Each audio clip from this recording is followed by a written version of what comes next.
chia cho mình nhầm tịnh mới chê nhầm đăng cật ấy tới chê cật ấy cháu nhầm tôi bị tụt cực rồi tía sạp ta miên chiêm hồ mọc chê mớ dây xóm mươn tịt mớ cháu miên một nâng ấy tới cháu ở tí chê cháu miên tự liên tự ô coi tia sắt ấy khát tự đăng cháu ở miên phong chê miên chưa chọc chặt tới cháu chưa không bố tịt tịt đây chê mình ấy tê cháu công bà rằm ấy ắt ấy tê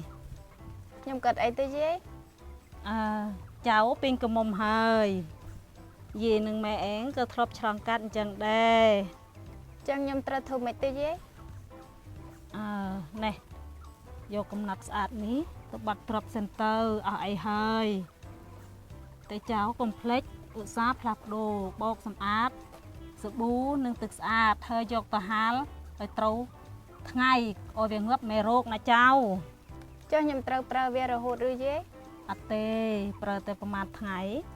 វានឹងបាត់ទៅវិញហើយ អូធ្វើទ្រូងបន្តិចខ្ញុំស្មានតែត្រូវប្រើវារហូត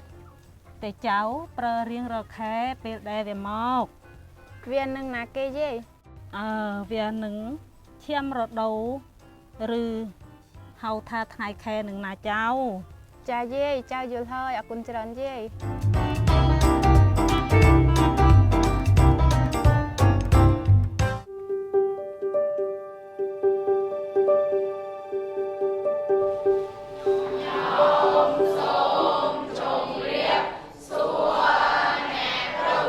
អរគុណបងអូនអង្គុយចុះ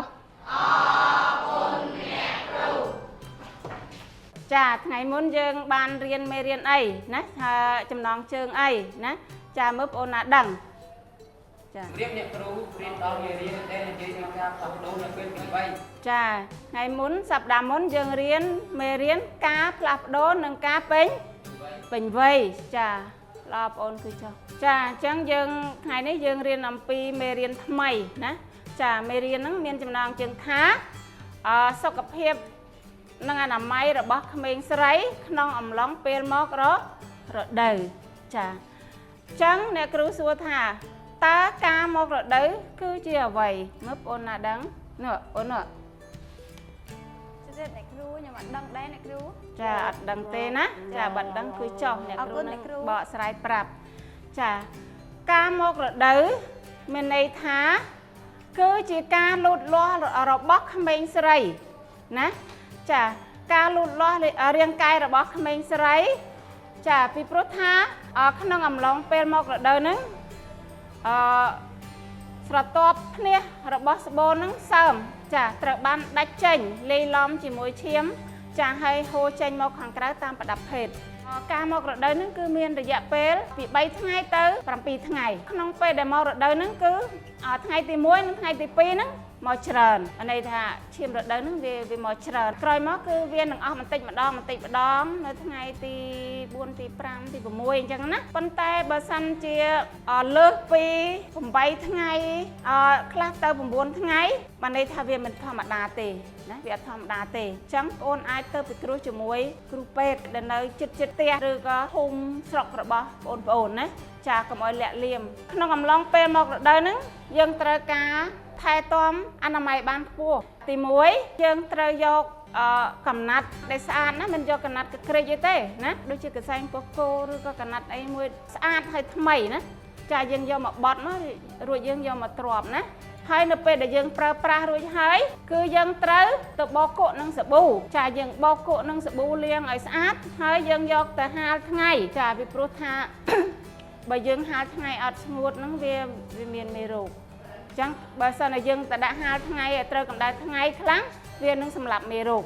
ចាហើយមួយទៀតបើយើងជ្រើសរើសសម្លេងអនាម័យយកមកប្រើគឺយើងត្រូវផ្លាស់ប្ដូរឲ្យបានញឹកញាប់ចាមិនប្រើតែម្ដងហើយមួយថ្ងៃទល់ល្ងាចអត់ទេណាចាហើយនៅពេលដែលយើងប្រើហើយយើងត្រូវវិចខ្ចប់ដាក់នឹងថង់ហើយយើងយកទៅទុកនឹងធុងសម្រាមឲ្យបានត្រឹមត្រូវណាចាយើងមិនប្រើហើយយើងចូលពីវាកាលទេចាពីព្រោះថាវាអាចនឹងមានក្លិនចាហើយមួយទៀតវាប៉ះពាល់ដល់បរិស្ថានវាអត់ល្អមើលទេចាអញ្ចឹងយើងត្រូវវិចខ្ចប់ដាក់នឹងធុងសម្រាមឲ្យបានត្រឹមត្រូវចាហើយមួយទៀតនៅពេលដែលយើងមករដូវហ្នឹងគឺយើងត្រូវងូតទឹកហ្នឹងឲ្យបាន ស្អាតចាដើម្បីជំរះក្លិនចាព្រោះថានៅក្នុងអំឡុងពេលដែលមករដូវហ្នឹងគឺវាធំក្លិនណាចាវាអាចជះក្លិនដល់ទៅអ្នកផ្សេងអ្នកដទៃណាតែជាធម្មតាការមករដូវហ្នឹងគឺច្រើនមកចន្លោះថ្ងៃទី21ទៅ35ថ្ងៃតែជាមធ្យមគឺនៅថ្ងៃទី28ចាស្ត្រីទូទៅភាគច្រើនគឺដល់ថ្ងៃទី28មកហើយណាចានៅក្នុងសាលារៀនរបស់យើងនេះគឺមានបន្ទប់សម្រាប់ពិគ្រោះយោបល់ស្ដីអំពីការមករដូវផងដែរណាចឹងបើសិនជាបងអូនចង់ពិគ្រោះយោបល់អំពីបញ្ហានេះបងអូនអាចទៅពិគ្រោះជាមួយអ្នកគ្រូនៅទីនោះណាចាស្ដាប់បានទេបងអូនចាអ្នកគ្រូចាអរគុណបងអូនណាបងអូនអាចសម្រាប់ជិះលេងបានណាអរគុណអ្នកគ្រូ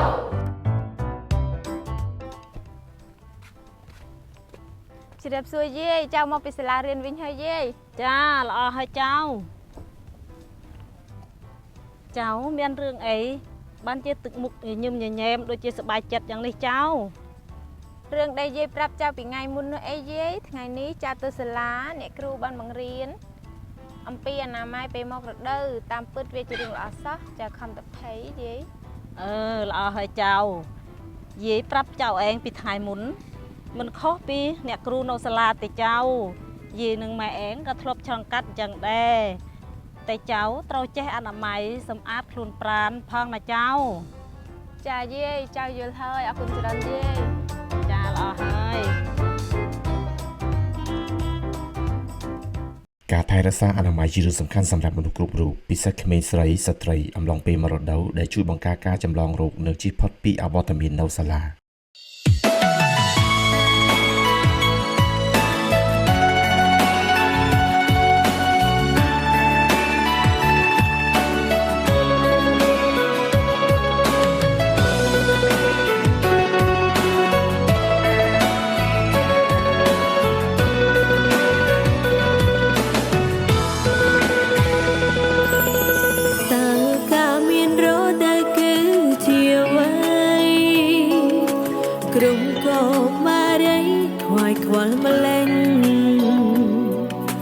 ចិត្តមួម៉ៅយ៉ាងដូចនឹងឈឺចុកតាមចង្កេងណាំងហើយពេលមានរដូវបើនាងពេញវ័យត្រៀមខ្លួនជាស្ត្រីជាម្ដាយគេកើតទុកសប្បាយវ័យម្លេះព្រោះតែរាងកាយគេប្រែប្រួលមានរដូវជារឿងធម្មតាមនុស្សស្រីតែជួបជាមិនខានធម្មជាតិដំរីត្រូវតែស៊ូទ្រាំឲ្យបានមួយខែកលយាប្រានត្រូវជួបវាម្ដង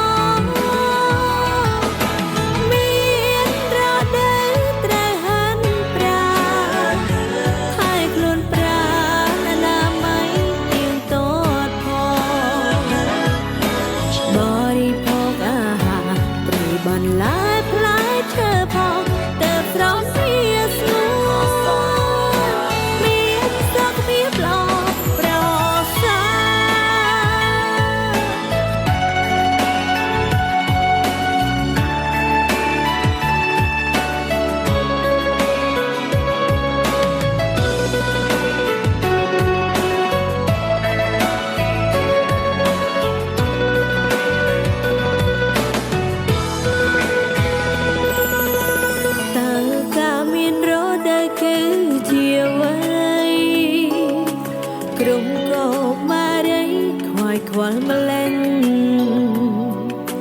ចិត្តមួម៉ៅយ៉ាងដូចនឹងឈឺចុកតាមចង្កេងណាំងហើយពេលមានរដូវបើនាងពេញវ័យត្រៀមខ្លួនជាស្ត្រីជាម្ដាយគេកើតទុកសប្បាយ